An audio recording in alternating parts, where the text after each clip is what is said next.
Hello friends, welcome to my YouTube channel learn with Nidhi.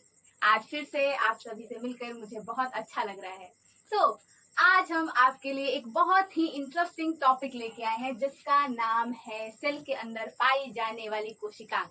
आज हम different different organelles के बारे में पढ़ेंगे। बहुत interesting both point of view, और अगर आपके नॉलेज के बारे में कहा जाए तो उसके पॉइंट ऑफ व्यू से भी ये जो टॉपिक है ये बहुत ही इंपॉर्टेंट है। अगर आप 10th के बाद भी जैसे साइंस या बायोलॉजी पढ़ना चाहते हैं तो ये जो टॉपिक है, जो सेल है, पूरा चैप्टर ही जो सेल है ये एक बेस है बायो का। लेकिन ये जो टॉपिक है ये सेल का भी बेस है, क्योंकि जब आप इसको समझ लेते हो ना तो सेल को समझने में आपको बहुत आसानी होती है, क्योंकि इसके अंदर रहने वाले कोशिकांग ही कोशिका के अंदर के सारे काम करते हैं। तो जब घर के लोगों को जान लेंगे तो घर को जानना आसान होगा। तो इसी प्रकार जब हम सेल के अंदर की चीजों को जान लेते हैं तो सेल के वर्क को जानना ज्यादा आसान होता है। तो आज का टॉपिक बहुत ही इंटरेस्टिंग और बहुत ही इजी भी है। मैंने पहले से ही कोशिका का चित्र बना दिया है ताकि आपका ज्यादा टाइम वेस्ट ना हो। तो हम आज समझते हैं, ऐसे कुछ कुछ चीजें लिखेंगे भी, ऐसा नहीं कि मैंने पहले से बना दिया तो हम लोग लिखेंगे नहीं, लिखेंगे क्लास में भी लिखेंगे, लेकिन कुछ चीजें जिसमें टाइम टेकिंग है तो वो पहले से बनाई हुई है। तो क्या आप रेडी हैं? रेडी हैं तो आज का क्लास स्टार्ट करते हैं। आज मैं क्लास स्टार्ट करने से पहले, जैसे पिछले क्लास में हमने क्या पढ़ा था, पिछले क्लास में हमने प्लांट सेल और एनिमल सेल यानी पादप कोशिका और जंतु कोशिका के बीच में अंतर, प्रोकैरियोटिक और यूकैरियोटिक सेल के बीच के अंतर, तो मैंने क्या बताया था, एक चीज बताई थी कि जो पादप कोशिका और जंतु कोशिका होती है इसमें अंतर क्यों होता है, क्योंकि पादप कोशिका के अंदर कुछ ऐसी संरचनाएं पाई जाती हैं जो जंतु कोशिका के अंदर नहीं होती है। और तो और क्या बताया था कि कोशिका द्रव्य के अंदर कुछ और संरचनाएं पाई जाती हैं जिसे क्या कहा जाता है, कोशिकांग। आज हम उन्हीं कोशिकांगों के बारे में पढ़ने वाले। अब ये कैसे होते हैं, क्या क्या होते हैं, तो चलिए जानते हैं। जैसे अगर हम ये फिगर देखें तो ये क्या है, एक पादप कोशिका का मैंने फिगर बनाया, यहाँ लिख देती, ठीक है। ये पादप कोशिका है, पादप कोशिका है, आप कंफ्यूज ना हो इसके लिए मैंने लिख दिया, ये एक पादप कोशिका। वैसे आप समझ सकते हैं क्योंकि पिछले लेक्चर में भी हमने क्या देखा था कि जिस कोशिका में कोशिका भित्ति होती थी, ठीक है, हरित लवक जिसको क्लोरोप्लास्ट बोलते थे, ये होता था, ठीक है। लार्ज यहाँ पर आपको दिख रहा है रसधानी, यानी सेल का मैक्सिमम पार्ट कवर करने वाला क्या दिख रहा है आपको, रसधानी, वैक्यूल दिख रहा है। तो इससे आप पता लगा सकते थे कि ये एक पादप कोशिका है। अब इस सेल को ध्यान से देखिए, ये कोशिका है, ये एक पौधे की कोशिका है। जैसे मैंने किसी पौधे से एक उसका सेल निकाल लिया। अब इसमें क्या क्या चीज है तो हम लोग देखते हैं। पहले तो हम लोग क्या सीखे थे कि कोशिका झिल्ली, जो ये हमें दिख रही है कोशिका झिल्ली, ये तो दुनिया की सारी कोशिकाओं में पाए जाएंगे, ठीक है। और क्या पाया जाएगा, तो हमने क्या देखा था यहाँ, अच्छा मैंने कोशिका द्रव्य नहीं लिखा, ये क्या है, इसके अंदर जितना द्रव्य पाया जाएगा वो क्या होगा, कोशिका द्रव्य, कोशिका द्रव्य, कोशिका द्रव्य पाया जाएगा, ठीक है। ये तो दोनों जरूर पाया जाएगा। और एक चीज, ये राइबोसोम, प्रोटीन फैक्ट्री जिसको हम बोलते थे, ठीक है। अब कोशिकांग कौन कौन से होंगे तो देखिए, जैसे ये है माइटोकॉन्ड्रिया, मैंने लिख भी दिया है माइटोकॉन्ड्रिया, ठीक है। हरित लवक या पर्णहरित, हरित लवक के अंदर ही ये जो छोटे छोटे दाने दिख रहे हैं ये है पर्णहरित। पहले ओवरव्यू ले लेते हैं, ठीक है। ये जो आपको वाईफाई जैसा दिख रहा है स्ट्रक्चर, ये दिखने में ऐसा ही होता है वाईफाई की तरह, इसको क्या बोलते हैं, इसको बोलते हैं गोल्जी काय या गोल्जी बॉडी, ठीक है। ये आपको दिख रहा है केंद्रक। अभी इसमें कंफ्यूज नहीं होना दीदी, केंद्रक तो आपने ऐसे बनाए होते एकदम गोल, केंद्रक क्या होता है, इसके ऊपर झिल्ली होती है, और तो और क्या होता है, ये बीच बीच से टूटी हुई होती है, इसके अंदर छेद होता है, इसलिए मैंने ऐसा बनाया, ठीक है। केंद्रक के अंदर एक और छोटी चीज पाई जाती है जिसको क्या बोलते हैं, केंद्रिका पाई जाती है, ठीक है। इसके साथ एक और झिल्लीदार नलिका रूपी जालीनुमा एक स्ट्रक्चर होता है, इसको क्या बोलते हैं, ईआर मैंने लिखा हुआ है, देखो यहाँ लिखा हुआ है ईआर। क्यों लिखा है, इसका पूरा नाम पता है क्या होता है, एंडोप्लाज्मिक रेटिकुलम, अंतः प्रद्रवी जालिका इसको कहते हैं। जालिका है यानी जालीनुमा होगी, ठीक है, जाल की तरह, कैसी, ये जाल की तरह बिछी हुई है ऐसे ऐसे, ठीक है। ये कैसी होती है, झिल्लीदार होती है। अब इसके बारे में ही हमें पढ़ना है, इन सब के बारे में, जैसे ईआर के बारे में पढ़ना है, ठीक है, हरित लवक पर्णहरित के बारे में पढ़ना है, राइबोसोम के बारे में पढ़ना है, लाइसोसोम क्या होता है इसके बारे में पढ़ना है, माइटोकॉन्ड्रिया क्या होती है इसके बारे में पढ़ना है, ठीक है, गोल्जी काय क्या होता है, इसका कार्य क्या होता है, इन सारी ऑर्गेनेल्स, इन सारी कोशिकांगों के बारे में हमें पढ़ना है, ठीक है। तो आज के लेक्चर में हम क्या कवर कर रहे होंगे, तो आज के लेक्चर में हम अंतःप्रद्रवी जालिका ईआर और तो और साथ में राइबोसोम, ये टॉपिक एक दूसरे से रिलेटेड है, इसलिए एक लेक्चर में हम इन दोनों के बारे में पढ़ने वाले हैं। उसके बाद हम आगे भी अलग अलग स्ट्रक्चर के बारे में पढ़ते रहेंगे, ठीक है। तो आज का लेक्चर हम शुरू करते हैं। जैसे पहले पढ़ेंगे ईआर के बारे में, अंतःप्रद्रवी जालिका। तो पहले जानते हैं ये होता क्या है, ठीक है। मान लो तुम्हारे गांव में या तुम्हारे शहर में, तुम जहां भी रहते हो वहां कोई गाड़ी ही ना हो, कोई वाहन ही ना हो, तो तुम्हें दिक्कतें तो आएंगी ना। मान लो तुम्हें कोई सामान ले जाना है, कहीं से पहुंचाना है, जाना है दीदी के ससुराल और गाड़ियां चल नहीं रही है, तो कैसे जाओगे, जा पाओगे क्या, नहीं जा पाओगे। ठीक है। तो ये ईआर क्या करता है, एक तरह से गाड़ी वाहनों का काम करता है। वाहन क्या करते हैं, परिवहन का काम करते हैं, एक जगह से दूसरी जगह चीजों को पहुंचाने में हेल्प करती है। वैसे ही जो ये ईआर होता है, एंडोप्लाज्मिक रेटिकुलम जो होता है, जालीनुमा जो होता है स्ट्रक्चर, ये क्या करता है, केंद्र के अंदर बहुत सारी चीजें बनती है, ऐसा नहीं है। तो ये क्या करता है, मान लो इसके अंदर बनी और कोई पहुंचाने वाला ही ना हो तो फायदा क्या हुआ, बन के तो उसी में रह गई, एक जगह से दूसरी जगह जा नहीं पाई। तो इसका काम क्या होता है, कोशिका के अंदर जो चीजें बनती है उसको एक जगह से, या केंद्र के अंदर जो चीजें बनती है उसको एक जगह से दूसरे जगह तक ले जाना, यही इसका काम है, परिवहन में हेल्प करती है। ठीक है, पहले तो ये होती कैसी है, अंतःप्रद्रवी जालिका जो होती है ये कैसी होती है, कोशिका द्रव्य में फैली हुई होती है। होती कैसी है, झिल्लीदार नलिकाओं और थैलियों का एक जाल है। झिल्लीदार क्यों, क्योंकि ये झिल्ली जैसी होती है, ठीक है, पतली होती है बहुत ज्यादा। ठीक है, नलिकाओं, क्यों, यहाँ तुमको ट्यूब नहीं दिख रहा है, ऐसे इसको नली नहीं बोलोगे, ट्यूब बोलते हैं ना, नलिका हिंदी। ठीक है, थैलियों जैसी रचना होती है, ये एक थैली की तरह दिख रहा है, भले ऐसे मुड़ा हुआ है लेकिन है तो थैली ना, इसमें जमा हो सकता है, इसलिए क्या बोलते हैं, झिल्लीदार नलिका और थैलियों जैसा एक जाल है। जाल क्यों, क्योंकि ऐसे बिछा हुआ है चारों ओर, केंद्र के चारों ओर ये होता है, ऐसा नहीं मैंने दो दिखाया, वो तो फिगर में दिखाया, होता ही ऐसे पूरे चारों ओर जाल बिछाया हुआ होता है ताकि एक जगह से दूसरी जगह चीजों को पहुंचा सके। ठीक है, तो ये समझ गए कि ये कैसा होता है, इसका कार्य क्या होता है ये भी समझ गए। ये क्या करता है, परिवहन में, मैं ईआर लिख रही हूँ, ठीक है, इतना बड़ा नाम मैं नहीं लिख रही हूँ बार बार, अंतःप्रद्रवी जालिका, सिर्फ ईआर लिखूंगी, समझ जाना। ईआर जो होता है, ईआर चीजों के परिवहन, चीजों के परिवहन में सहायता करता है, सहायता करता है, में सहायता करता है। ईआर क्या करता है, ईआर का मतलब समझ गए, अंतःप्रद्रवी जालिका एंडोप्लाज्मिक रेटिकुलम, ये क्या करता है, चीजों के परिवहन में सहायता करता है, इतना समझ गए। अब देखो जो ये ईआर होता है, अब तुम फिगर को ध्यान से देखना, ठीक है, यहाँ मैंने जो बनाया है ईआर, इसमें देखना कहीं कहीं ना छोटे छोटे दाने की तरह लगा, ऊपर के स्ट्रक्चर में यहाँ दिख रहा है दाना है, यहाँ दाना है और एक जगह नहीं है। जो ईआर होता है, अंतःप्रद्रवी जालिका होती है, ये दो तरीके की होती है। ठीक है, अब कैसे दो तरीके, एक होती है रफ एंडोप्लाज्मिक रेटिकुलम यानी खुरदरी अंतःप्रद्रवी जालिका। खुरदरी कहने का क्या मतलब है, खुरदुरा होगा, ऊपर से रफ होगा, पता है ना, बोलते हैं कि ये रफ लग रहा है, ये स्मूथ लग रहा है। और एक होता है स्मूथ एंडोप्लाज्मिक रेटिकुलम यानी चिकनी अंतःप्रद्रवी जालिका। अब इसको दो भागों में क्यों बांटा गया, देखो एक जगह क्या होता है ना, अब ऐसे बनाए होते हैं, एक जगह पे तुमको छोटे छोटे दाने दिख रहे, ये दाने पता है क्या होते हैं, ये और कुछ नहीं राइबोसोम होते हैं। ठीक है, ये क्या होते हैं, राइबोसोम होते हैं। तो अंतःप्रद्रवी जालिका के जिस भाग में राइबोसोम चिपका हुआ है, राइबोसोम लगा हुआ है, उसको क्या बोलेंगे, खुरदरी अंतःप्रद्रवी जालिका, RER, रफ एंडोप्लाज्मिक रेटिकुलम। वहीं जिन भागों में राइबोसोम नहीं होता है उसको बोलते हैं स्मूथ एंडोप्लाज्मिक रेटिकुलम, चिकनी अंतःप्रद्रवी जालिका। ठीक है, SER बोलते हैं उसको शॉर्ट में। तो क्या लिख सकते हैं, अंतःप्रद्रवी जालिका जो ER होती है, ये दो तरीके की होती है, ER दो प्रकार की होती हैं, दो प्रकार की होती हैं,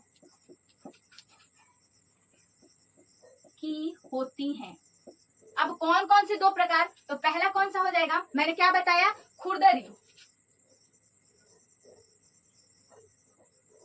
खुरदरी ER होगी, ER लिखूंगी तो नहीं, पूरे एक पूरा नाम लिख देती हूँ। ठीक है,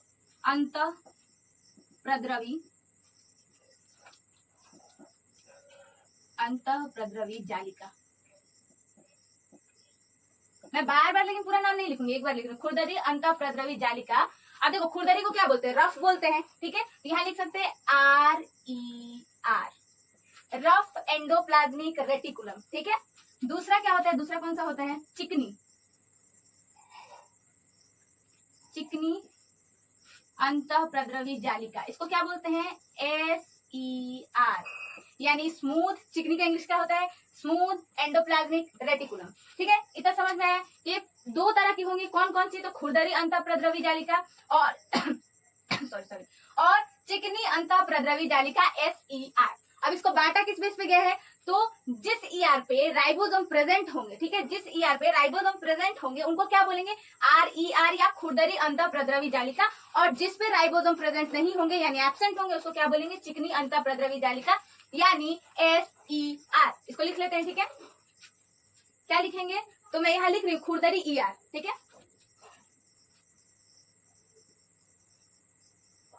खुरदरी ER ER मतलब एंडोप्लाज्मिक रेटिकुलम अंतःप्रद्रवी जालिका, ठीक है। अब ये क्या होता है, ER के जिस भाग में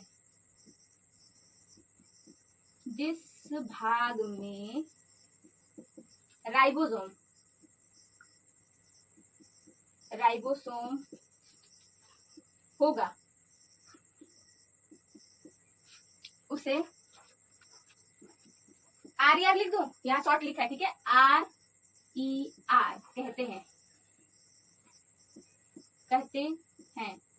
ठीक है।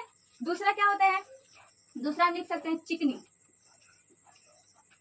चिकनी ER यानी चिकनी अंतःप्रद्रवी जालिका। अब ये क्या होगा, ER के जिस भाग में राइबोसोम प्रेजेंट नहीं होता है उसको SER बोलते हैं, ठीक है। ER के, या ये लिख लेते हैं, ER का वो भाग जहां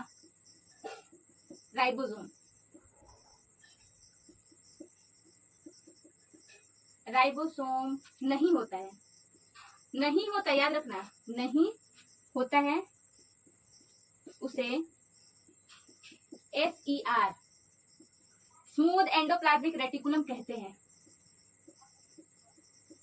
स्मूथ एंडोप्लाज्मिक रेटिकुलम कहते हैं, ठीक है। अब तक हम लोग क्या समझ गए, अंतःप्रद्रवी जालिका कोशिका के कोशिका द्रव्य में फैली हुई झिल्लीदार नलिकाओं और थैली का एक जाल है, ठीक है। ER क्या करता है, चीजों के परिवहन में सहायता करता है। ये दो प्रकार की होती है, कौन कौन सी, खुरदरी अंतःप्रद्रवी जालिका यानी RER, चिकनी अंतःप्रद्रवी जालिका यानी SER। खुरदरी ER किसको बोलेंगे, तो जहां राइबोसोम प्रेजेंट होगा, क्योंकि राइबोसोम है ना, दानेदार चीज उस पर प्रेजेंट है, तो उसको जब छुएंगे तो कैसे लगेगा, रफ लगेगा, ठीक है। जहां नहीं है वो चिकना लगेगा, इसलिए चिकनी ER, ऐसे बोल दिए एंडोप्लाज्मिक रेटिकुलम।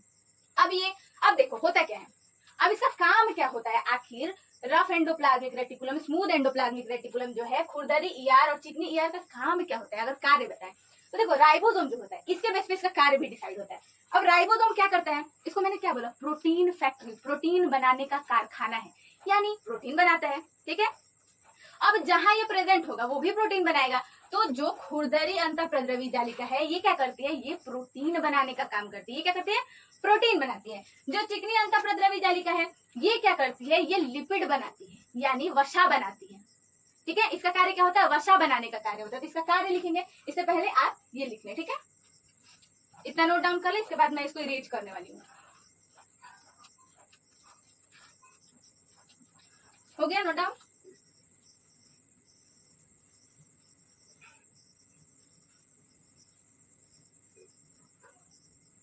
इसको रहने देते हैं अभी, ठीक है।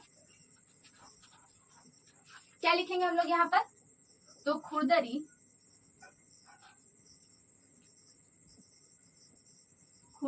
ER प्रोटीन निर्माण का कार्य करती है, प्रोटीन निर्माण का कार्य करती है, ठीक है। दूसरा क्या लिखेंगे, तो जो चिकनी अंतःप्रद्रवी जालिका होगी, ठीक है, चिकनी ER लिख देते हैं, अंतःप्रद्रवी जालिका, ये क्या करती है, वसा, लिपिड बोल सकते हैं इसको, लिपिड बनाने का कार्य करती है, ठीक है। इतना समझ गए क्या क्या ये कार्य करते हैं, खुरदरी वाली क्या करेगी, प्रोटीन निर्माण का कार्य, और चिकनी वाली वसा यानी लिपिड बनाने का कार्य करेगी। अब अगर हम लोग लिखना चाहे, ठीक है, ये जान गए कि जो ER होता है वो क्या होता है, ठीक है, कैसी होती है, झिल्लीदार होती है, नलिका और थैली जैसी एक रचना होती है, जाल की तरह फैली हुई होती है। इसका काम क्या होता है, परिवहन करने में हेल्प करती है। ये दो तरीके के होते हैं, खुरदरी और चिकनी। खुरदरी क्या करते हैं, प्रोटीन निर्माण का, और चिकनी क्या करते हैं, वसा या लिपिड बनाती है। अगर ओवरऑल ER का कार्य लिखना हो तो हम क्या लिखेंगे, ठीक है, यहाँ पर लिखते हैं ER का कार्य। हम अब तक क्या पढ़ रहे थे, खुरदरी ER का कार्य क्या होता है और चिकनी ER का। अगर कोई ओवरऑल पूछे कि जो अंतःप्रद्रवी जालिका है उसका क्या कार्य है, तो आप क्या क्या बता सकते हैं। यहाँ पर अगर हम लोग लिखते हैं ER के कार्य,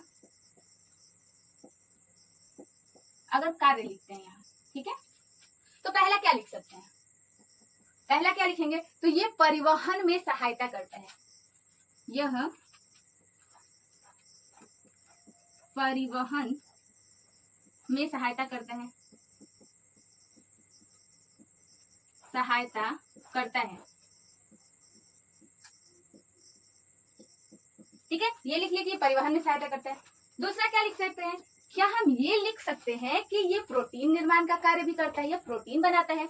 लिख सकते हैं या नहीं, क्योंकि भाग तो आखिर ईआर का ही है ना, तो ये लिख सकते हैं। तो क्या लिख सकते हैं, ईआर प्रोटीन बनाने का कार्य करता है, प्रोटीन बनाने का कार्य करता है,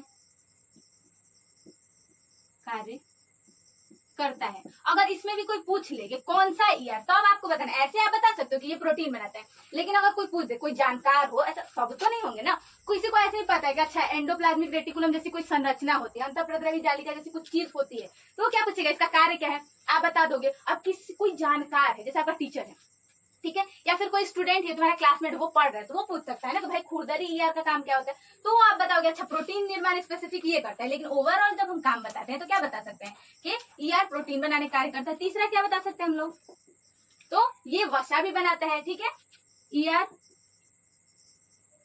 वसा निर्माण का भी कार्य करता है, वसा निर्माण का भी कार्य करता है,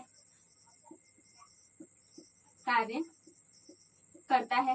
ठीक है, चौथा काम क्या लिख सकते हैं, ये जो है ना, ये क्या करता है, देखो ये जो जाल की तरफ फैला हुआ है, तो ये कोशिका को एक आंतरिक सपोर्ट, मतलब अंदर से सपोर्ट दे रहा है कोशिका के स्ट्रक्चर को, तो क्या लिख सकते हैं, आंतरिक सपोर्ट को क्या लिख सकते हैं, सहारा। ठीक है, आंतरिक सहारा प्रदान करता है, यह कोशिका को, यह कोशिका को आंतरिक सहायता, आंतरिक सहायता, सहायता प्रदान करता है, प्रदान करता है, करता है।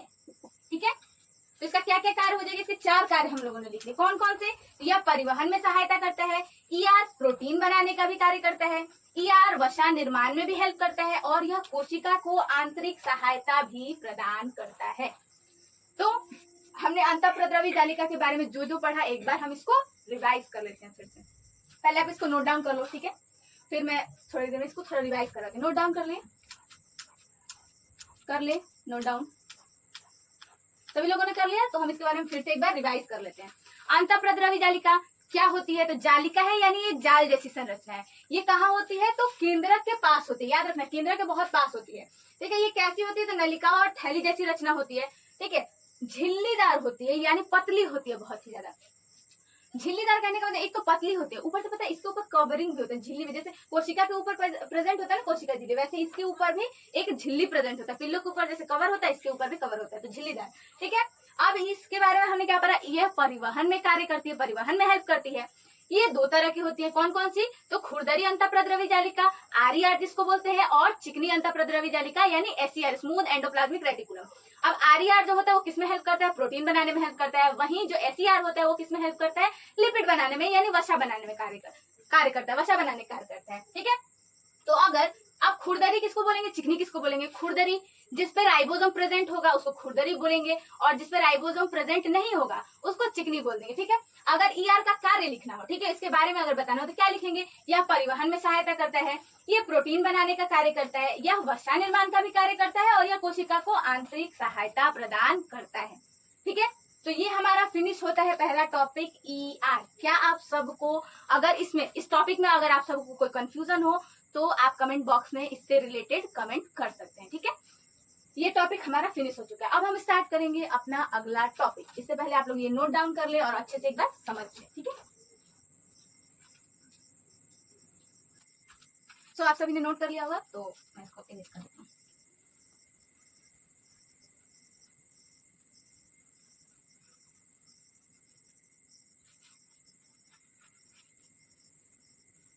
आज की क्लास का हमारा दूसरा टॉपिक है राइबोसोम। ठीक है, अब हम पढ़ने वाले हैं अपना दूसरा टॉपिक राइबोसोम। ठीक है,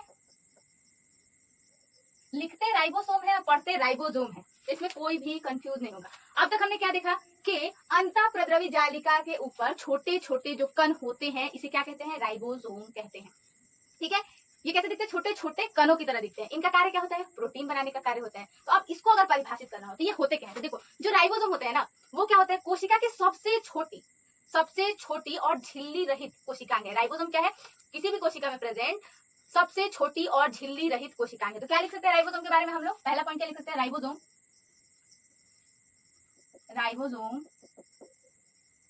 कोशिका की सबसे छोटी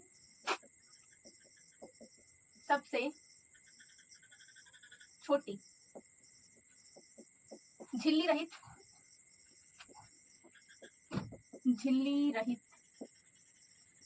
संरचना है या फिर कोशिकांग। संरचना लिख देते हैं, ठीक है? संरचना या फिर लिख सकते हैं कोशिकांग है।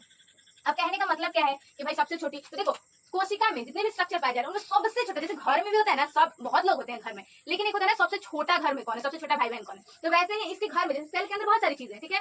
ईआर है, केंद्रिका है, केंद्रक है, हरित लवक है, पर्णहरित है, राइबोसोम है, लाइसोसोम है, माइटोकॉन्ड्रिया है, ठीक है, गोल्गिका है, राजधानी, ये सारी चीजें। लेकिन सबसे ज्यादा छोटा स्ट्रक्चर कौन है? तो राइबोसोम है। अब ये कैसा होता है? तो ये झिल्ली रहित होता है। जैसे हमने ईआर में क्या पढ़ा, वो झिल्ली युक्त थी। झिल्ली युक्त यानी उसके ऊपर कवर प्रेजेंट होगा, झिल्ली प्रेजेंट होगी। लेकिन यहाँ क्या है? झिल्ली रहित। रहित का मतलब है इसमें किसी भी प्रकार की झिल्ली नहीं होगी, ठीक है? इसमें किसी भी प्रकार की झिल्ली नहीं होगी। इसका कार्य क्या होता है? तो यह प्रोटीन निर्माण का कार्य करता है। यह प्रोटीन निर्माण का कार्य करता है, ठीक है? इसका कार्य क्या होता है? इसके कारण इसे क्या कहते हैं? इसे कहते हैं प्रोटीन निर्माण का कारखाना, प्रोटीन फैक्ट्री कहते हैं। तो क्या लिख सकते हैं? राइबोसोम को प्रोटीन निर्माण का कारखाना कहते हैं, ठीक है? क्या कहते हैं? प्रोटीन निर्माण का कारखाना कहते हैं। प्रोटीन निर्माण का कारखाना कहते हैं। राइबोसोम को क्या कहते हैं? प्रोटीन निर्माण का कारखाना। क्यों? क्योंकि प्रोटीन कौन बनाता है? राइबोसोम बनाता है, ठीक है? ये अब ये पाए कहा जा सकते हैं। तो पहला तो हमने क्या देखा कि ये जो अंतःप्रद्रवी जालिका थे उसके ऊपर पाए जा रहे थे। दूसरा क्या होता है? ये जो कोशिका द्रव्य होती है इसमें मुक्त रूप से कहीं भी पाए जा सकते हैं। राइबोसोम जो होते हैं दो जगह पाए जा सकते हैं, एक तो अंतःप्रद्रवी जालिका जो हमने पिछले टॉपिक में देख लिया, दूसरा ये कोशिका द्रव्य में कहीं भी मुक्त रूप से पाए जा सकते हैं। तो क्या लिख सकते हैं? राइबोसोम ईआर तथा कोशिका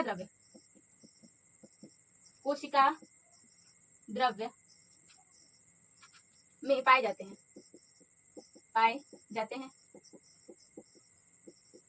ठीक है? कहाँ कहाँ पाए जाएंगे? एक तो एंडोप्लाज्मिक रेटिकुलम पे पाए जाएंगे, ठीक है, जिसको रफ एंडोप्लाज्मिक रेटिकुलम हम लोग बोल दे रहे थे, और दूसरा कोशिका द्रव्य में कहीं भी स्वतंत्र रूप से पाया जा सकता है। अब देखो, जैसे हम लोग पिछले लेक्चर में पढ़ चुके हैं, क्या बोलते हैं इसको, प्रोकैरियोटिक और यूकैरियोटिक कोशिका के बारे में पढ़े हैं ना हम लोग। तो उसमें क्या पढ़ा था कि प्रोकैरियोटिक जो कोशिका होती है उसमें कोई भी झिल्ली युक्त कोशिकांग या फिर कोई भी ऐसी संरचना नहीं होती जिसमें झिल्ली होती है, ठीक है? और यूकैरियोटिक में क्या होता था? सारी की सारी झिल्ली युक्त कोशिकाएं होती थी और कोशिकांग होती थी, ठीक है? तो राइबोसोम क्या है? झिल्ली रहित है। तो इसका फायदा क्या होता है? तो जो राइबोसोम होता है ना, वो हर प्रकार की कोशिका में पाया जाता है, चाहे वो प्रोकैरियोटिक हो, चाहे वो यूकैरियोटिक हो, चाहे वो पादप कोशिका हो, चाहे वो जंतु कोशिका हो, ठीक है? तो ये क्या होगी? हर प्रकार की कोशिका में पाई जाती है। यह हर प्रकार की कोशिका में पाई जाती है, ठीक है? जैसे एग्जांपल के लिए आप क्या लिख सकते हैं? यह प्रोकैरियोटिक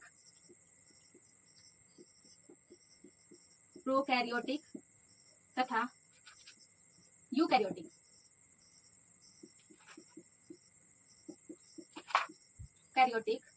दोनों प्रकार की कोशिकाओं में पाए जाते हैं, ठीक है? ठीक है? ये यूकैरियोटिक हो या प्रोकैरियोटिक हो, ये दोनों प्रकार की कोशिकाओं में पाए जाते हैं। अब देखो, राइबोसोम क्या करता है? प्रोटीन निर्माण करता है। अब ये जो प्रोटीन होता है इसका कार्य क्या होता है? प्रोटीन से क्या क्या फायदे हैं? अब ये तो दुनिया की कोई भी सेल हो, याद रखना, दुनिया की कोई भी सेल हो, ठीक है, प्रोकैरियोटिक हो, यूकैरियोटिक हो, पादप कोशिका हो, जंतु कोशिका हो, कुत्ते की, बिल्ली की, पेड़ पौधे, किसी की भी हो, राइबोसोम जरूर होगा, क्योंकि ये एक तो झिल्ली रहित है, ऊपर से सबसे छोटा स्ट्रक्चर है, तो जगह भी ज्यादा नहीं घेरता, तो सबको इसको रख लेता है। चलो चलो आ जाओ, ठीक है, तो सबके अंदर होगा ये। अब ये बनाता है प्रोटीन। हमारे बॉडी में, किसी भी जीव के बॉडी में प्रोटीन बहुत जरूरी है, ठीक है। ये क्या करता है, अलग अलग एंजाइम बनाता है, ठीक है, प्रोटीन से ही अलग अलग एंजाइम बनते हैं। और तो और उत्तक कोशिकाओं के मरम्मत में भी कौन हेल्प करता है, तो ये प्रोटीन ही हेल्प करता है। इसीलिए राइबोसोम जो है एक जरूरी स्ट्रक्चर है। तो प्रोटीन से क्या होता है, यह प्रोटीन उत्तकों के मरम्मत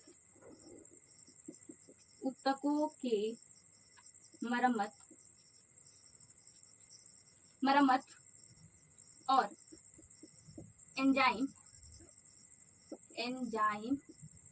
निर्माण का भी कार्य करते हैं।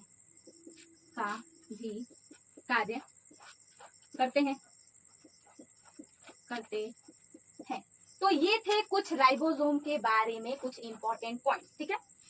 जैसे इसको हम अलग अलग कर रहे हैं, मैंने तो सब एक ही जगह लिखवा दिया, लेकिन कैटेगरी मैंने बता दी। जैसे राइबोसोम होता क्या, अगर इसको परिभाषित करना तो क्या लिखेंगे, राइबोसोम कोशिका की सबसे छोटी झिल्ली रहित संरचना या कोशिकाएं है, ठीक है, अगर कोई राइबोसोम के बारे में पूछे। और तो अब मैंने इसलिए नहीं लिखा क्योंकि स्पेस नहीं बार बार मिटाना पड़ता है, इसलिए मैंने एक जगह लिख दिया। अब क्या होता है, अगर कोई पूछे कि इसका कार्य क्या होता है, तो आप क्या लिख सकते हो, इसका कार्य क्या होता है, प्रोटीन निर्माण का कार्य करता है ये। अब राइबोसोम को क्या कहते हैं, राइबोसोम का दूसरा नाम क्या है, या राइबोसोम को और क्या कहते हैं, ऐसा अगर कोई क्वेश्चन आपसे पूछता है तो क्या बोलोगे, राइबोसोम को प्रोटीन निर्माण का कारखाना यानी प्रोटीन फैक्ट्री कहते हैं, ठीक है। अब राइबोसोम कहाँ कहाँ पाया जा सकता है सेल के अंदर, तो राइबोसोम जो होता है वो अंतःप्रद्रवी जालिका यानी ईआर पे पाया जा सकता है, या फिर कोशिका द्रव्य में भी मुक्त रूप से पाया जा सकता है, ठीक है। ये और कहाँ मिल सकता है, तो ये हर प्रकार की कोशिका मिलेगा, चाहे वो प्रोकैरियोटिक हो, चाहे यूकैरियोटिक हो, चाहे पादप कोशिका हो, चाहे जंतु कोशिका हो। प्रोकैरियोटिक यूकैरियोटिक में क्या था, प्रोकैरियोटिक में कोई भी झिल्ली युक्त कोशिका नहीं पाया जाता, क्योंकि ये झिल्ली रहित है, इसलिए ये पाया जाएगा। और ये तो क्या यूकैरियोटिक कोशिका में भी पाया जाता है, क्योंकि इसमें झिल्ली का कोई कॉन्सेप्ट ही नहीं है, ठीक है। अब इससे जो प्रोटीन बनता है ये क्या करता है, उत्तकों के मरम्मत में हेल्प करेगा और एंजाइम निर्माण में भी हेल्प करता है, ठीक है फ्रेंड्स। आज का हमारा यही टॉपिक रहेगा, यहीं पर हमारा टॉपिक एंड होता है, ठीक है। अगले लेक्चर में हम इससे आगे पढ़ेंगे, जिसमें हम गोल्जिकाई और लाइसोसोम के बारे में पढ़ेंगे। अब तक के लिए यही तक, ठीक है। मेरी भी थोड़ी सांसें अटकने लगी बोलते बोलते, ठीक है। आज का लेक्चर यही एंड होता है। आगे मेरे साथ बने रहिए, जुड़े रहिए इस चैनल लर्न विद निधि के साथ। ओके, अगले लेक्चर तक टाटा बाय बाय।